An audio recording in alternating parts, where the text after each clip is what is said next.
Welcome back, everybody, to First Round Frenzy. Matt and Kole here again.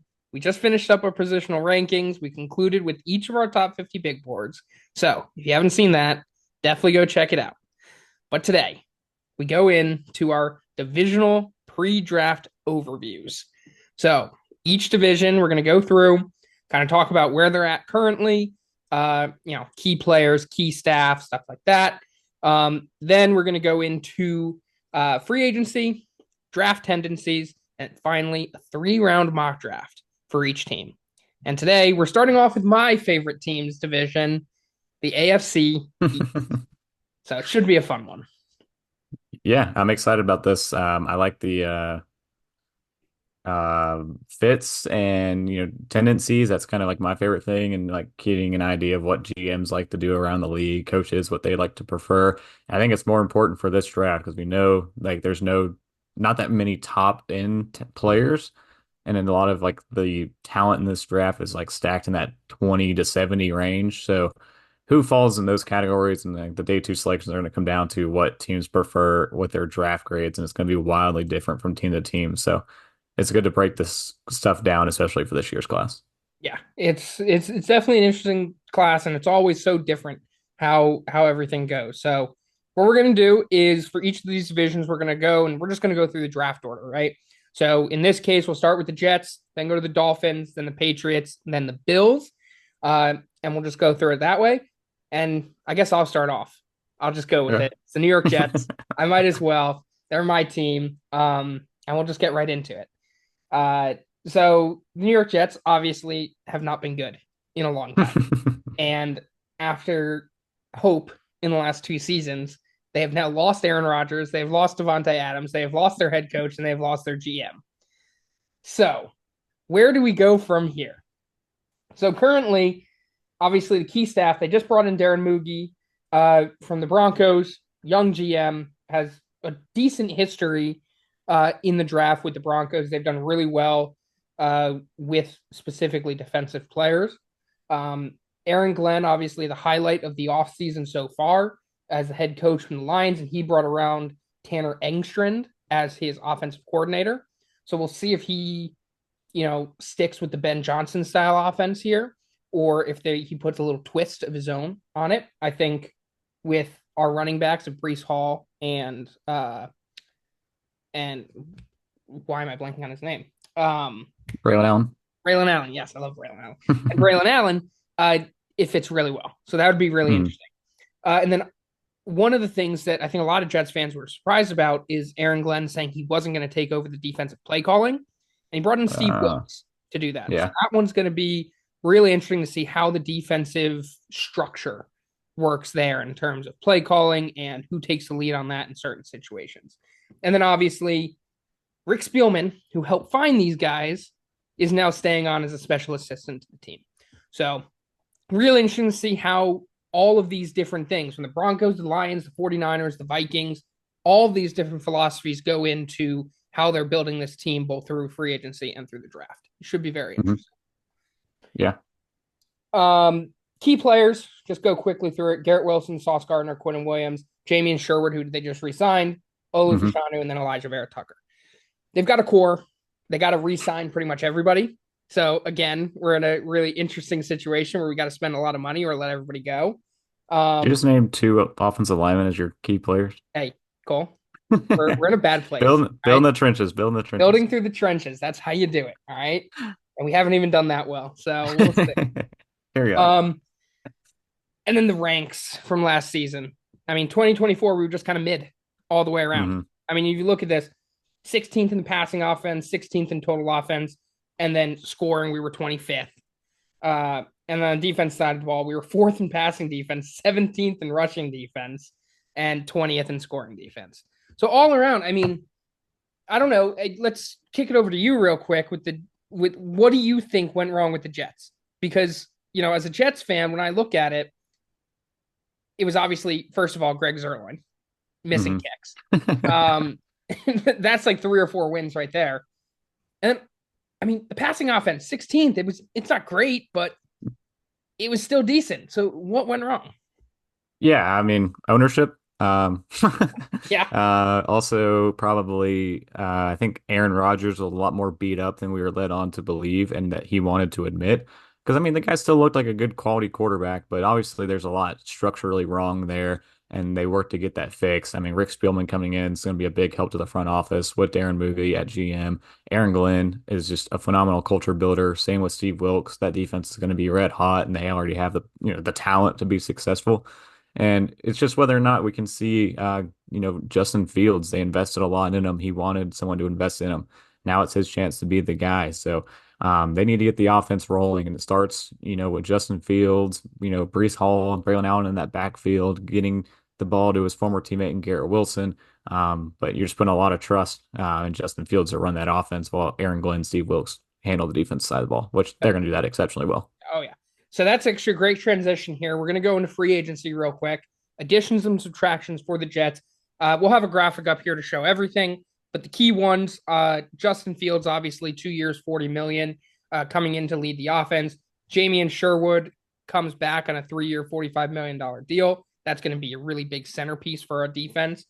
Brandon Stevens, questionable corner out of Baltimore, but if anybody can get the best out of him, it's going to be Aaron Glenn.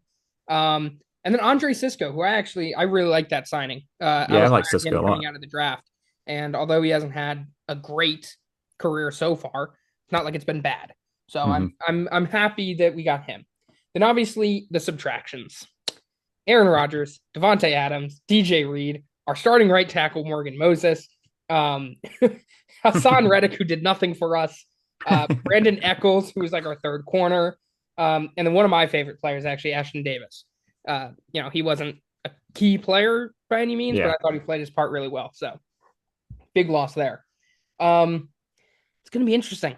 I mean, this is pretty much an entirely new team outside of like those key players that I had mentioned before. And I think the team building philosophies of Moogie and Glenn are going to play a big part in this because I feel like very similarly to our other head coach and GMs, very defensive minded, Yeah. right? I feel like a lot of what their culture is around and their team building style is defense, where offense is really the problem. So Hmm. it'll be interesting to see how they differ from the rest and how they're able to build this offense up around a quarterback that has not been able to really maintain success throughout his career so far. Yeah, and I think it's, that those people at the top, like you were saying, a big defensive guys, they're going to invest in this offense now because that's kind of, if your specialty's on defense, you shouldn't really just pile everything into that side of the ball. You can just let your coaches handle that side. So I think they need a number two wide receiver behind Garrett Wilson for sure. Everyone would love to have like a Tyler Warren in the passing game at tight end. But where they're sitting in the first round is going to be interesting. A top 10 pick. And seventh overall. So what they value there is going to be an O lineman to help Justin Fields, or is it going to be a Justin Fields weapon? But it seems like offense, in my opinion, should be the way to go there. Yeah. So let's go right into the draft here. All right. So in 2024, the Jets obviously lose their top pick, the 11th overall pick, to draft Olu Fashanu out of Penn State. Went offensive tackle after they haven't really had success in that position Yeah. a long time. And he had an up and down first year, but towards the end, it looked like he was really settling in. So hopefully they have their franchise left tackle there drafted last year. Then after that, it was just hit, miss, hit, miss, hit, miss, hit, miss. I mean, Malachi Corley with the 65th overall pick, he's got some talent, but if he plays anything like he did last year, it's not going to work out. Braylon Allen, obviously a really big steal in the fourth round. I really like his ability. So if we Mhm. play a similar style offense to what the Lions did last year, he could have a major role. Jordan Travis, we don't really know what's happening there. Tons of talent. Seems like there's some issues between the front office staff, the medical team, and him regarding how they handled his injury last year. Yeah. I don't even know if he's going to be sticking around too long. Um, Isaiah Davis, I think, was a good signing. Fifth round running back. He played a decent role later in the season. And then Quantez Stiggers, who currently is our cornerback two, I believe, which is interesting. And then Jalen Key, I don't think played many snaps last year, if any. So drafting hasn't been great for the Jets over Right. the past few years. They hit on the top end. First and second round picks outside of Elijah Moore, really, over the past few years, has been pretty solid. But then once you get into the later rounds, it's a lot less effective than some. So we'll see. And obviously, as you can see from this one, our first 5 picks were offense. Yeah. Is that the same this year? Yeah, I don't know if they should go with that heavy, but definitely, that first round pick, seventh overall should be. Once you get to day two, I think I like the talent a lot better, with the depth guys on defense that, open up the picture in that area. So, the second round pick, pick 42, third round pick, pick 73, I think would be, some good defensive additions to give some more depth into that side of the ball. But definitely, one of the offensive guys first round. Yeah, so let's look at some of these tendencies for Glenn and for Moogie. From what I could pull up, Moogie, he really, really emphasizes the physicals in terms of the recruiting process. He's a guy that's going to be looking at the analytics. He's going to be looking at, what guys put up in numbers at the combine, the RAS scores, and he's going to be looking at those kind of guys and guys that can make an impact immediately, right? He's a guy that has been a part of the Denver Broncos who have drafted extremely well, especially on the defensive side of the ball. Most of his success has come in the defensive front. They've drafted very well in that area. So it'll be interesting to see as a team that, last year drafted, or sorry, 2 years ago, drafted Will McDonald in the first round. All Hmm. physicals, not a tremendous amount of production at Iowa State in college, but he was extremely physical, did great in the physical testing. We could see, I was going to say, we'll get into this in a little bit. If the Jets potentially traded back, is Shamar Stewart a possibility in the mid first round Hmm. if a trade back was there? And then that kind of goes with Aaron Glenn a little bit, not the Shamar Stewart part, but the defensive side where he's very big culture builder, wants tenacity out of his defensive players specifically, and a big attitude guy. You got to have the professionalism, but also just, a little bit of fight in you as well. So it'll be interesting to see two very similar ideologies, especially in terms of style of player that they're looking for. So it'll be interesting to see how that translates into this first draft process. And we're going to kind of have an idea of, this draft might not be perfect, but Yeah. after this, we'll kind of have an idea of what they're going to be looking to do together in the future. Yeah. I love the new GM head coach pairings a lot in the draft because you don't know what to expect. You try to look back at where they came from, what front office they came from, what coaching staff and organization they came from. And it's kind of easy with, Aaron Glenn a little bit just because, we got to see firsthand how the Lions built that team out from scratch. And now he gets the chance to do so with the Jets. So it'll be interesting to see what correlates and, what they make into their own as well during, their draft process. Yeah, so let's go right into it with the draft picks, right? Jets currently hold the seventh pick in the first round. And we're going to be looking at the potential fits for this team right now. If they stay at 7, which is what most likely is going to occur, from what I can tell, the best fits for them will be Tyler Warren, the tight end out of Penn State, Armand Membu, the offensive tackle out of Missouri, Mason Graham if he drops, and Nick Emmanwori as well. I think when it comes to value, you can let me know here.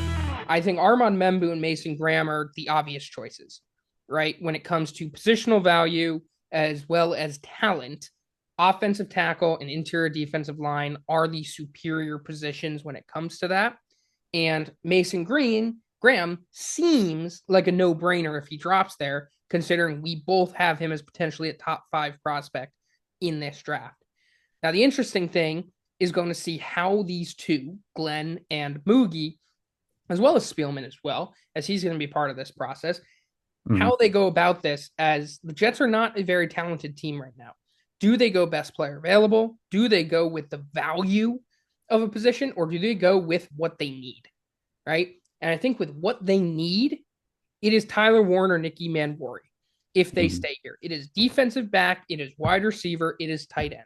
Those are probably the 3 main positions that they need right now.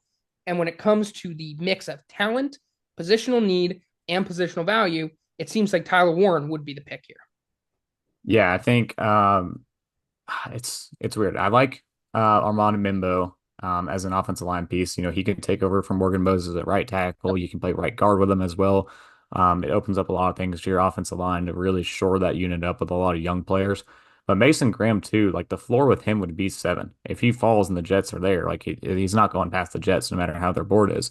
Now, trade back options, I like Nick Emanori as a trade back option. I don't know if I like him at No, 7 at per 7, se. it's too rich, I think. Yeah, but him and Shamar Stewart, like you mentioned, as a good pull as a trade back option. But the wild card here is still Tyler Warren. I flipped back and forth, on my working mock of Armand Mimbo and Tyler Warren for that spot. So I think it's between one of those two guys, and then with the outside chance, Mason Graham's available at 7. If he's there, you have to take a guy like that. All right, so here is the 3-round mock draft for the Jets. Real quick, before we get into this, the real wild card is Jackson Dart at 7. All right, we all know that quarterback is always an option for the Jets, even with a new regime in. Quarterback is always an option. So anyway, what I went with here, no trades in this one. I went with 7th overall pick, Tyler Warren out of Penn State. Address the offense, give Justin Fields a good safety valve, a guy that can do everything. In round 2, we go with Xavier Watts, who is widely considered the 3rd best safety in this class. Extremely athletic, great ball hawk, guy that's really technical when it comes to tackling in the open field. And safety's a huge positional need because I think we only have one on the roster right now. So get a guy there. And then finally, with the 3rd round pick, number 73, we go Kyle McCord, quarterback out of Syracuse. All the signs are pointing towards the Jets going with a quarterback in these first 3 rounds. And for me personally, Kyle McCord is the best out of that next group of quarterbacks. I've said this a lot.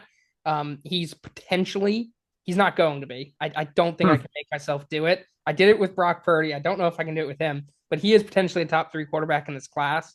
We'll see. John Gruden actually just posted about him earlier today. I saw that. Saying that he's great mind, great arm. And he's also a Jets fan. So that's in there. But this is how I think it's going to play out for the Jets.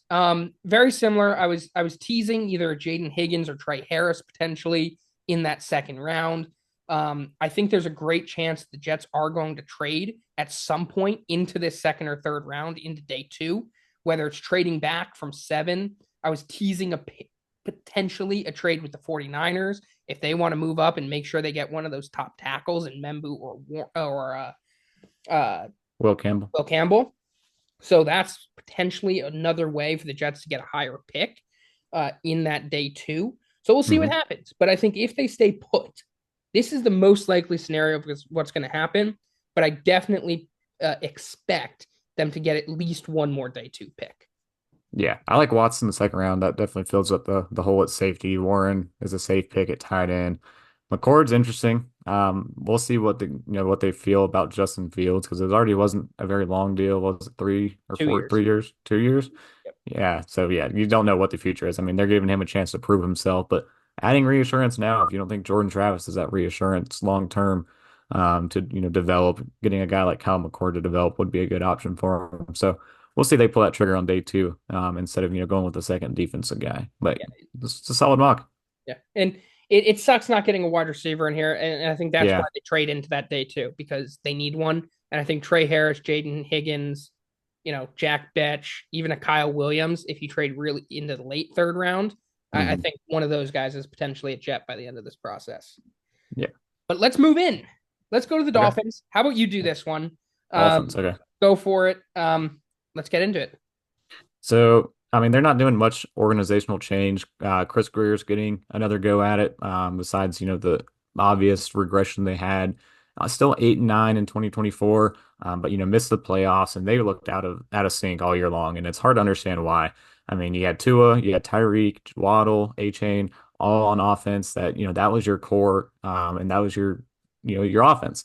So the real issue there, the offensive line just could not protect. They ranked 27th in pass block or total blocking, running and passing, and it wasn't the 2023 year we saw that Dolphins offense at all. They saw some explosions, from time to time, just because they got the explosive guys on offense. But 2023 they were putting up record numbers offensively, and they took a major step back in a big way last year. And the defense, they still played well. I mean, they were top 10 in passing and rushing yards allowed. The pass rush was not the best. And I mean, they had Bradley Chubb once he got back into the fold, and then Chop Robinson, he was a standout rookie, got 6 sacks, and Jalen Ramsey as well. They had the star talent on that defense. So we'll see what happens. They're going another year with Anthony Weaver at defensive coordinator and Frank Smith at offensive coordinator. Mike McDaniel obviously still calling the shots. But looking at what they did in free agency, they pretty much filled all their needs. I like how they set up, what they did in terms of adding back what they lost. And the big thing was getting in a QB too. I mean, I talked about that as potentially a draft option, even though he's not the best in Zach Wilson coming in. But He's they gonna have gave playing him time in Miami. That's all I know. pretty high QB2 money to come in and back up Tua, which, he needs a backup and someone behind him because when he fell down and is off the field, that offense looked horrible last year. They had no option to come in. So that puts Mike McDaniel on a hot seat. I mean, if you have another year where Tua goes down and then your offense just falls off a cliff and you're an offensive head coach, like that falls on you. You need to have a guy there that can step up and still carry the team if someone goes down. And as injury prone as Tua is, good to see them go out and get Zach Wilson. I liked, Quinn Ewers as an option of day two for them or any day two option at quarterback. But they went out and said instead and paid Zach Wilson, brought him in, was a good deal. Nick Westbrook-Ikine, I thought was a great pickup as your wide receiver three. I mean, Braxton Berrios was okay at best at wide receiver three. But I mean, behind Jalen Jet legend Waddle, though. Jet legend. yeah, behind Jalen Waddle and Tyreek Hill, they needed someone else in that offense. And Westbrook-Ikine, I mean, he had what? I think there was like 8 straight games that guy scored a touchdown last year. He Yeah. was ultra dependable for that Titans offense. In a So that Titans was team good. as well. You like Yeah. that's impressive.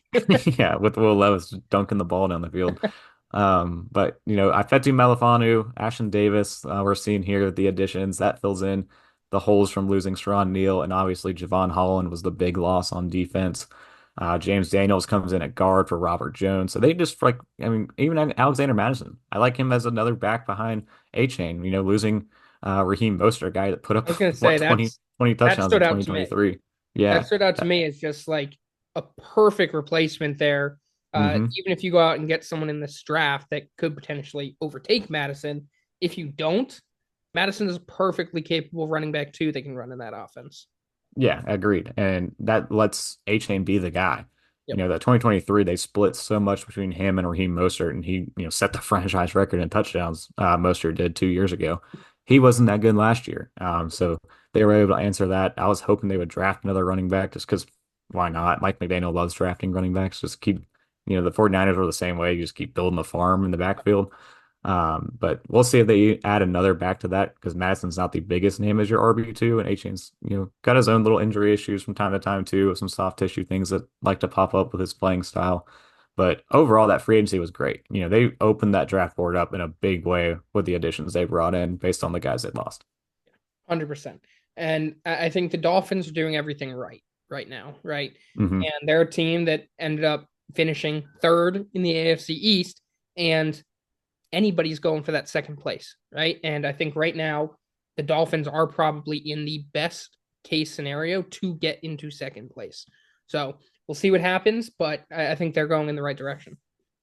Yeah, I think the defense is on the come up. And if that defense can turn the corner and you get more offensive, better offensive line play, the weapons on offense can, put up numbers with the Chiefs, with the Bills, with all the top dogs in the AFC. I mean, I don't think they're going to compete with the Bills, at this point.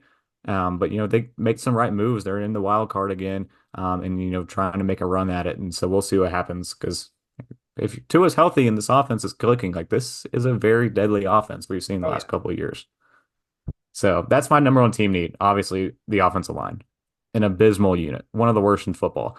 And that's what Chris Greer talked about. Like we have to invest in the offensive line now. He said that back in January. So we'll see what happens. There's some guys I like in the first round. You already talked about Armand Mimbo. I love the fit there. With a he's a very good zone run blocker, and he has the positional versatility that Mike McDaniel loves because he can play guard, he can play tackle, you can move him around wherever you want to. So the strong versatility check. Chris Greer focus on the offensive line check.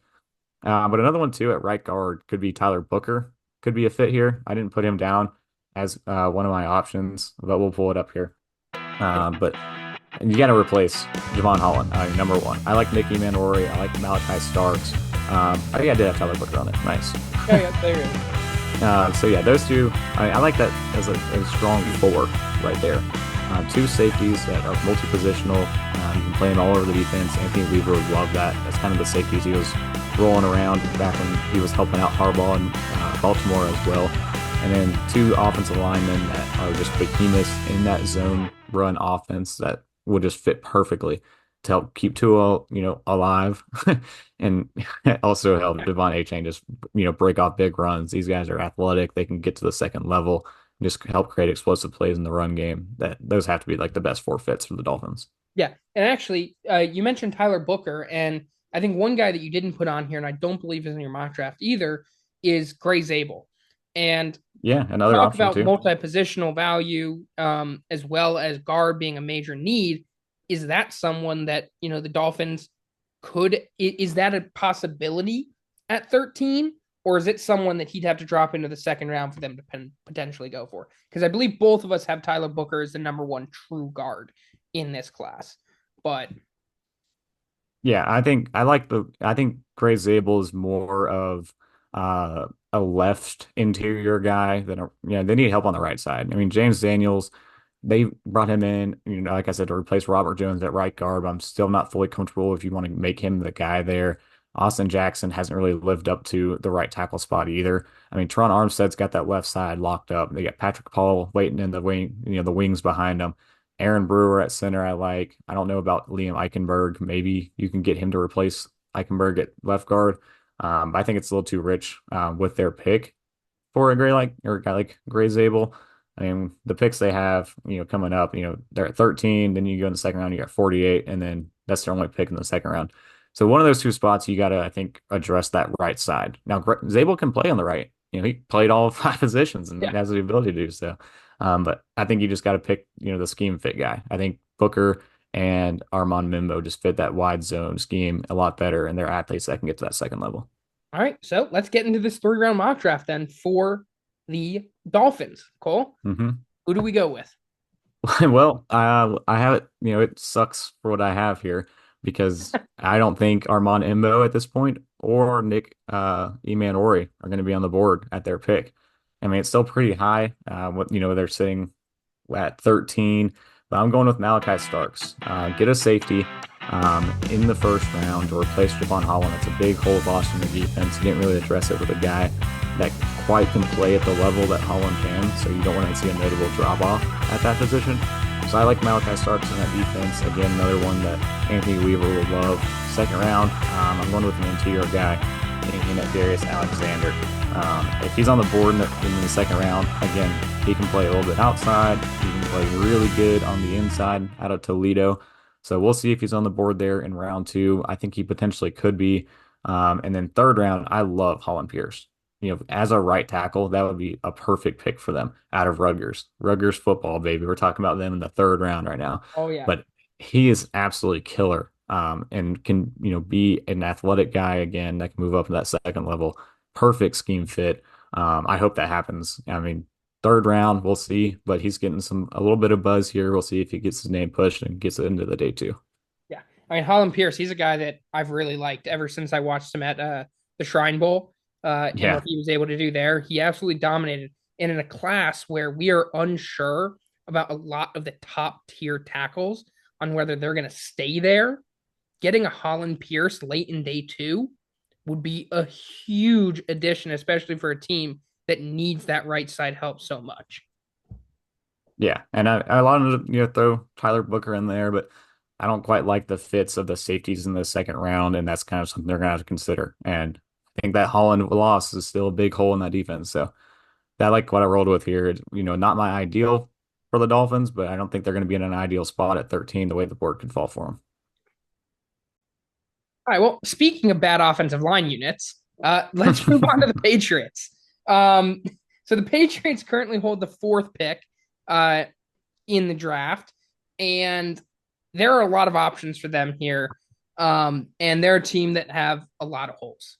Obviously, a team that changed a lot Mike Vrabel, obviously the new head coach. Josh McDaniels is back as the offensive coordinator, and then Taylor Williams is the new DC. So they have a brand new coaching staff, um, and they're going to be looking to change a lot really quickly because the Patriots have the opportunity. They've got a good amount of draft picks. They have some key players, but they have huge positions of need. And I think if they hit those positions of need, they can make a big step in this AFC East. Because as we've talked about, it's not very strong. Obviously, the Jets are still pretty far away unless everything goes right. The Dolphins are making good stride, but there's still a lot of pieces that they have to fix. So if the Patriots hit in the spots and Drake May performs well, they're a team that can improve tremendously quick. So when we're looking at the key players for them right now, obviously Drake May at quarterback, Ramondre Stevenson at running back, Christian Gonzalez at corner, and Christian Barmore at interior defensive line. And the ranks are just not good, right? From 2024. We're looking at 30th in scoring, 32nd in passing, 31st in total offense, 30th in blocking, which I already mentioned, 13th in rushing. So they had a pretty decent rushing game. We'll give them that. And on the defensive side, 22nd in scoring, 23rd in rushing defense, 22nd in total defense, and pretty good in pass rush at 11th and passing defense in 6th. So Yeah. they obviously have their strengths and then they have their weaknesses, and their weaknesses are big. So let's look into what they did in free agency and how they began to address that. And first, they beefed up their defense like the Patriots usually do. Harold Landry III signed a 3-year, $43.5 million deal. Robert Spillane signed a 3-year deal. They brought in Carlton Davis III to beef up that secondary. Milton Williams came in on a 4-year, $104 million deal. So and then Kyrie's Tonga as well signed. Those are kind of like the big names that they brought in for that defensive side, as well as a few others. But they emphasized building the defense through free agency, which makes me think offense is going to be a big center point for the Patriots come draft time. The big signing on offense was Morgan Moses from the New York Jets, getting a veteran presence on that offensive line to beef up that right side. I think that's going to be huge for whoever they bring in, because I do believe they are going to bring in an offensive lineman in the draft, whether it's in the first round or on day 2. But the Patriots have done a decent job so far. I wouldn't say great, but I think they've done a decent job in addressing some of the holes on the defensive side of the ball. Now they've really left their offense pretty much all to the draft. So we'll see what can happen there. Yeah, it's crazy how shockingly similar the free agency process was between the Patriots and the Bears. Yep. Two teams that are building around their, going into a sophomore quarterback. Drake May was number 3rd overall. Kibble is always the 1st overall. Both teams struggled in the trenches last year, and we'll talk about it, in the future episode when we get to the Bears. But the Patriots too, like the offensive line was horrible. The defensive line couldn't, the pass rush was good, but they couldn't stop anybody in the run. So what do? I mean, you get 2 established starters and veterans on the offensive line. Garrett Bradbury at center, replacing David Andrews, and then you got Morgan Moses and a huge upgrade with a veteran presence at right tackle. And then on the defensive line, you get the biggest name on the market in Milton Williams, the highest paid Patriot ever, which is ridiculous. And then Harold Not in the Bill Landry. Belichick era anymore. No. And Harold Landry coming in, he got cut by the Titans. Mike Vrabel got his guy back. That's a good addition as off the edge for them. What they have, and you got Christian Barmore inside back next season as well. A big hole is that QB or cornerback 2 spot, which you talked about Carlton Davis coming in. So they had a really good offseason, in my opinion. What they were able to address put them again in a good spot for the draft, and it's even more important for them. With the 4th overall pick, they don't have to prioritize getting a tackle anymore. Although it'd be nice to get a left tackle still to protect Drake May's blind side. But the same thing, they can just open this board up to get really anybody at 4. Yeah. So, very similar to the Jets here. Last year in 2024, their first 5 picks were offense based. And I think we're going to see that again this year. Maybe not the first 5 picks, but we're going to see very offensive heavy. 6 of their 8 picks were offense, including 2 quarterbacks, Drake May and a recent trade candidate in Joe Milton. So maybe we'll talk about him a little bit later on. depending on if he gets, not today, but in a future episode. But when we're looking at the Patriots, we're looking at pick 4 in round 1, pick 38 in round 2, pick 69 and 77 in round 3. So a lot of high end value. And I wouldn't be surprised if they make some trades to get more picks in that 20 to 65 range, as they do still have a lot of holes to fill. So let's go. Actually, sorry, some tendencies here from the GM and the head coach. We're looking at Elliott Wolf. He's kind of like the senior decision maker, not really a GM of the team, but he's kind of like the senior guy. So I just used him. And Yeah. very similar to Darren Mookie. So this is actually very easy for me. Physical traits, right? He looks at speed. He looks at explosiveness. He's a guy that hits positions of need, and he's a guy that likes immediate impact. So Yeah. we're going to be looking for a lot of guys that, may not have the highest ceilings. He's going to be looking for guys that have the highest floors and guys that can make this team better right away. And then for Mike Vrabel, he's prioritized in the past the trenches and defensive backs. And he focuses on athleticism and, just attitude, right? He wants a guy that's going to get his fingers in the ground and absolutely just dominate. That's what he likes to see out of his guys. He likes culture guys, especially on the field. So, with saying that, at pick 4, the 4 guys that I see most likely for the New England Patriots: Travis Hunter out of Colorado, Abdul Carter out of Penn State, Armand Membu out of Missouri, and Tetairoa McMillan out of Arizona. I think Tetairoa McMillan is very unlikely just because of positional value and him dropping down boards recently. But I think wide receiver is such a heavy position of need for the Patriots that I think there is a small chance that if Travis Hunter and Abdul Carter are both gone, that Tetairoa McMillan is a viable option for them at 4. I think Travis Hunter and Abdul Carter are obvious, right? Yeah. I think one of them could potentially be available, maybe both, never know. But I think one will be available for them there, and they're going to take whoever that is. I think that is the most likely option for the Patriots right now. I think the way I'm looking at it, I think the conversation is going to be centered. If Abdul Carter's there, is great at 4.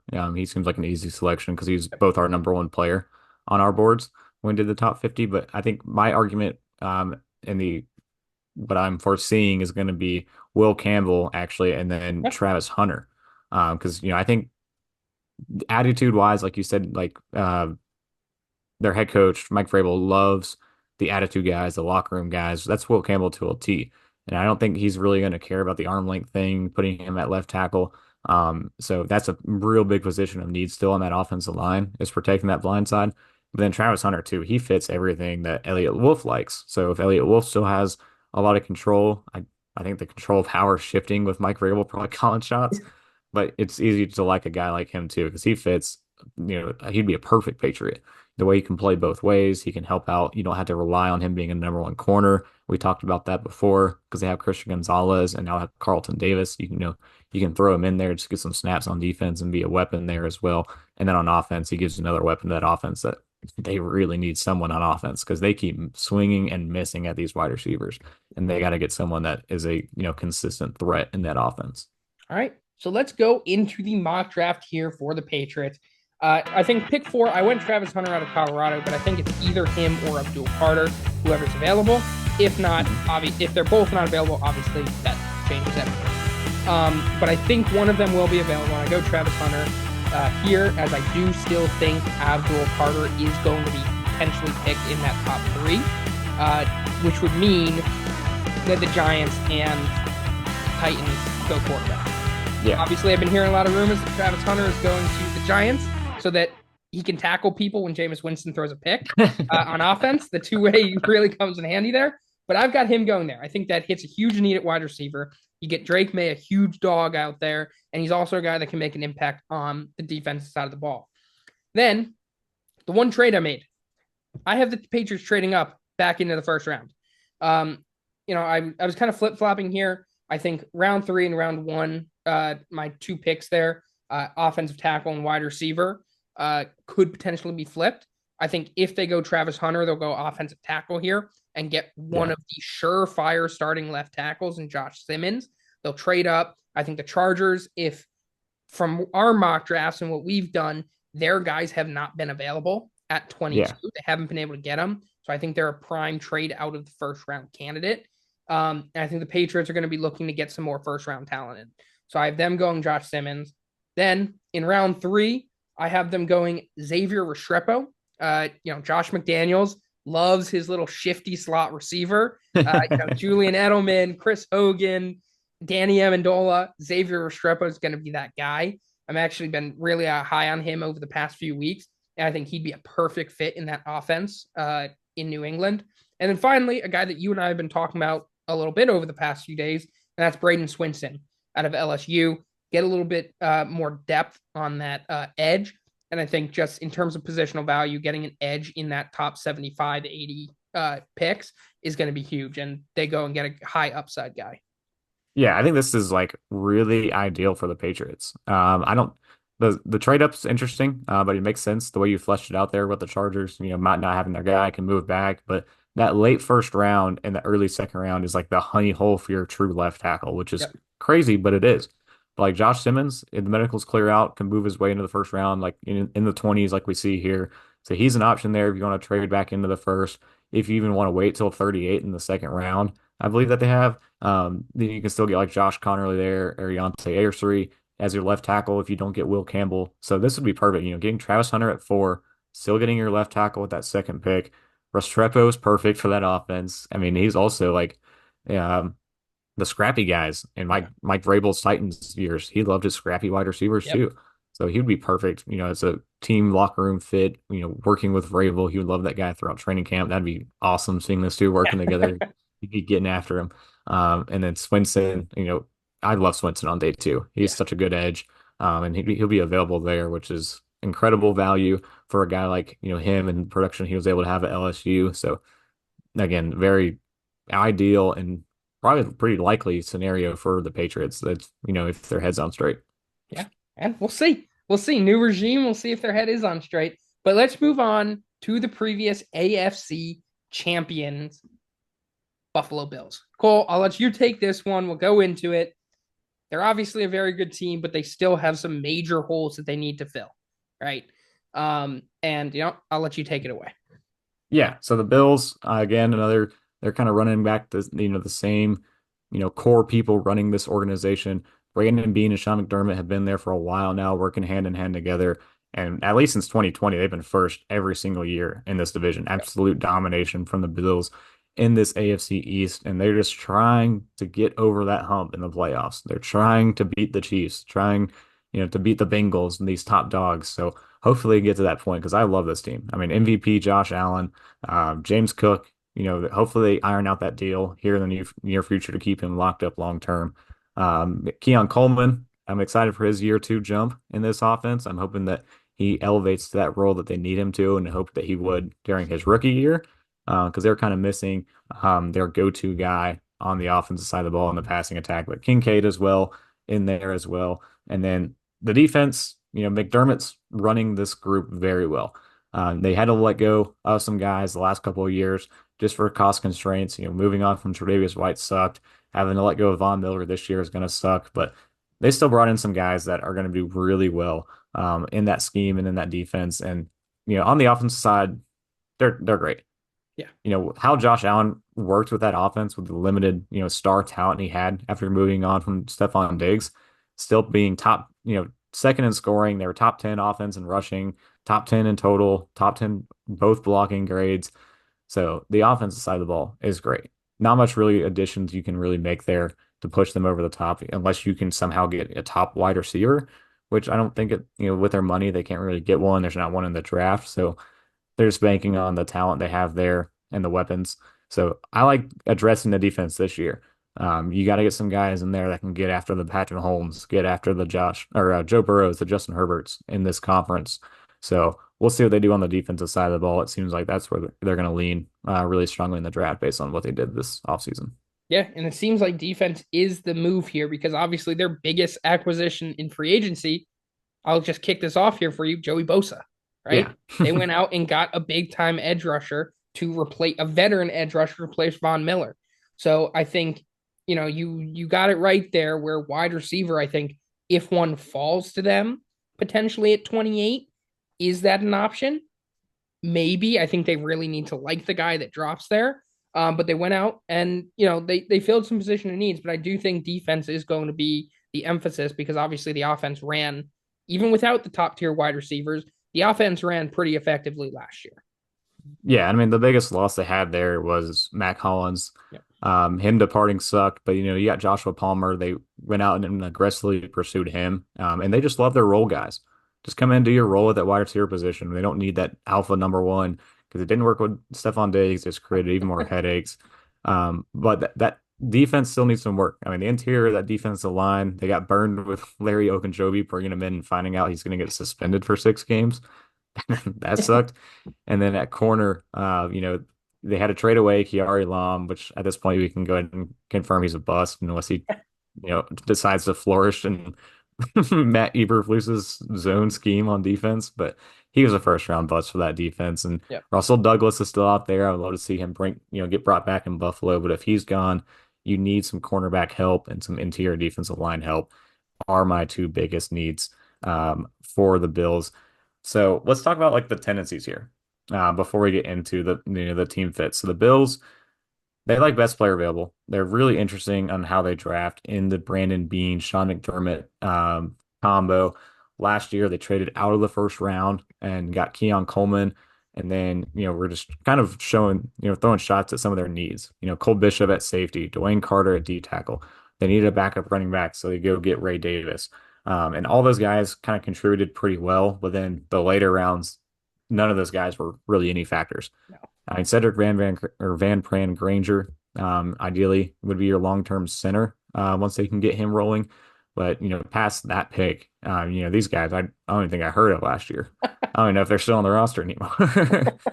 So, but they draft early. They like the early guys to be impact contributors, and they have to be with this team. You cannot be relying on guys you're building up long term because the window is now for this Bills team. You need guys that can come in, that are feisty. Have underdogs as a Sean McDermott trait. And he's drafted 2 cornerbacks and 2 D linemen in his 6 first round selections since him and Brandon Beane have been working together, which is perfect for the 2 needs they have in the first round this year.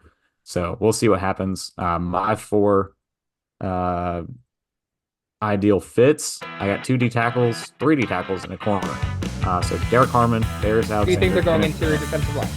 Yeah, they should go interior defensive line. They hope they can shore that up next to Ed Oliver with Larry Ogunjobi, but the fact he's out for 6 games makes me a little bit worried. And I like that late first round D tackle value right there. Derek Harmon, even Walter Nolan as well as another option, and then Maxwell Hairston. I like him as a corner in that Sean McDermott defense. He fits the speed, that he likes out of his cornerbacks, and everyone loves that guy. You're seeing his name pop up more and more as a first round option. So if he can be a cornerback 1 and guard those wide receiver ones, I mean, you need a guy that can guard Tyreek Hill in that division, and the fast guys that are out there in the AFC. So I like Maxwell Harrison too as an option in the first round. Yeah, no, I think this makes complete sense. I think at the end of the day, defense is the way to go, as you said. I think it's really interesting though. If a guy like Matthew Golden or a guy like Emeka Egbuka or Tet McMillan, is wide receiver an option here? Or do you think they're pretty much heavy set? Let me put it this way. Is there a wide receiver in this draft that the Bills would say, yes, we want him, and that's our pick if he dropped to them? I mean, it would probably be Tet. I don't know that Tet can drop there, though. I don't know if Matthew Golden's a fit for this offense. The same with Luther Burden. I don't know if they, want a guy that can be like an overall use him all over the place gadget guy that Luther Burden can be for a team. They just like their role players, come in, do your job. I think, a late round or not late round. I mean, I'll talk about it here in the mock draft, like day 2 guy could fit this offense really well and kind of what they're going for out of their wide receivers. All right. So let's get into that mock draft then. Cole, what do we got?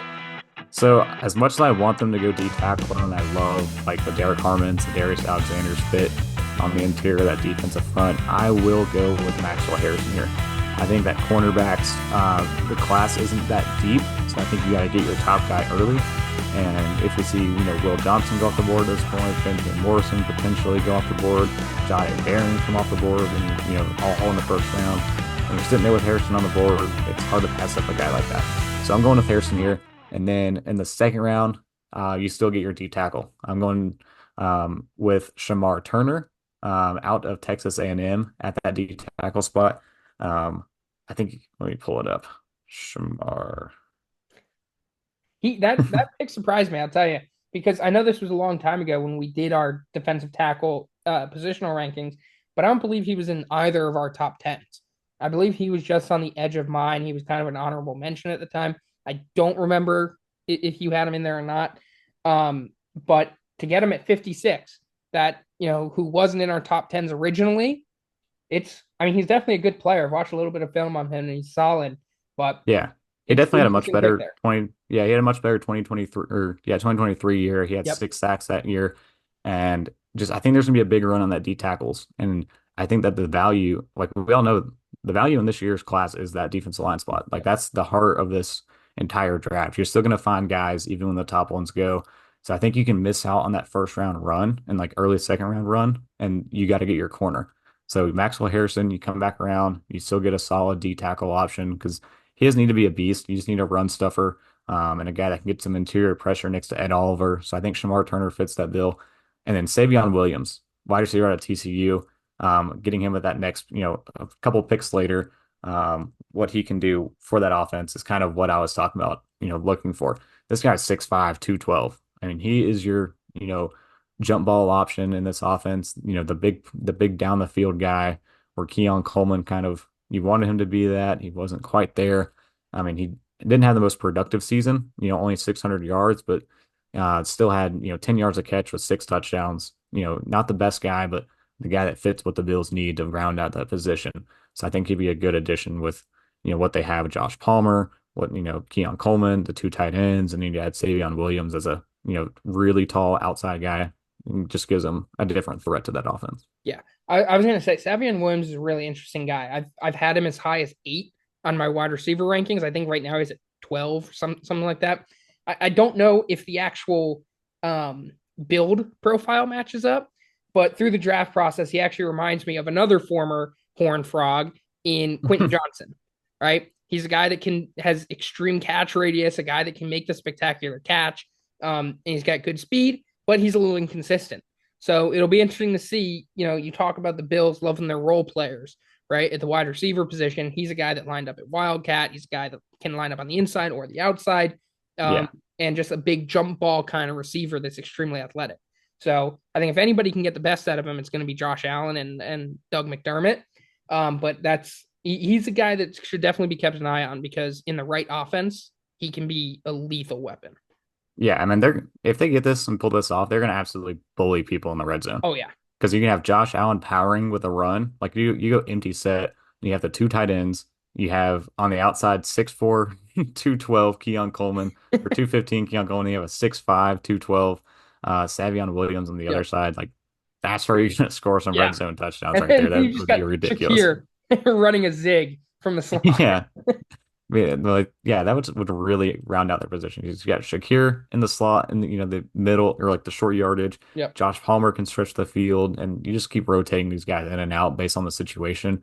And any situation, like they got matchmakers or mismatches all over the field to make some plays. Yeah. And then the one other guy that I do want to mention real quick before we wrap this up at wide receiver for the Bills potentially is Kyle Williams. Another Williams that I felt like could potentially, not the jump ball guy, but a good outside guy with speed that's just a good deep threat. So I did want Mhm. to just throw that one in there as potential fit there. But that's the AFC East. Cole, before we wrap this up, we talked about this a little bit throughout this episode. The battle for second place in the AFC East. We know the Bills are Yep. most likely going to win. As of right now, pre-draft, all right, we're looking at this. These mock drafts happen. All right, this is exactly how it turns out come April. Who has the upper hand to get second place in the East? I think we both know the Jets are probably the likelihood to be at the bottom. So we don't even need to bring them up. Yeah, I think it has to be the Dolphins. If they can shore up that offensive line, maybe add in one more free agent, get a starter So at some point in the draft, whether it's Armand Mimbo, Tyler Booker, Holland Pierce in the third round, like I mentioned, but you just shore up that offensive line and get that unit being explosive again. I mean, no one can stop that offense in Miami. So I think they're a surefire wild card team next year if Tua stays healthy. But the only way to keep him healthy is building up that offensive line. So it seems like an easy plan to get them back on the right track. And I'm going to agree. I think the Dolphins are probably the most likely team to get that second place. I think the Patriots have a chance if Drake May takes a huge step forward.